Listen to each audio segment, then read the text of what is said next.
આ બધા નવરાત્રિમાં જ્યારે ગીતો બનાવતા હતા કવિ લેખકો, ત્યારે પુરુષોને એકવાર એવો વિચાર આવ્યો કે આ બધા જ ગીતો સ્ત્રીઓ ઉપર જ કેમ બને છે.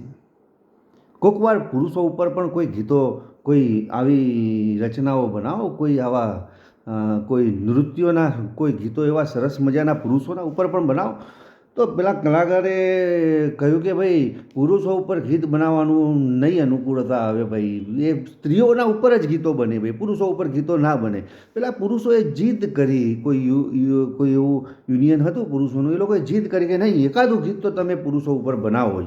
તો પેલા કલાકારે એક ગીતની ધૂન બનાવી અને એ ધૂન કંઈક બનાવીને તો આ રીતની બની હતી. તમારા હસી મજાક માટે હું તમારા આગળ જરા રજૂ કરું છું કે ધોતિયું પહેરું પહેરું ને ઉડી જાય, કે ધોતિયું પહેરું પહેરું ને સરી જાય, ના ગાંઠ વળાય, ના ગાંઠ વળાય, ના પાટલી પડાય, મારા ખિસ્સામાં કઈ કઈ થાય, કે ધોતિયું પહેરું પહેરું ને સરી જાય, ના ગાંઠ વળાય, ના પાટલી પડાય, મારા ખિસ્સામાં કઈ કઈ થાય. ગમે ને તો લાઈક કરજો, શેર કરજો, સબસ્ક્રાઈબ કરજો.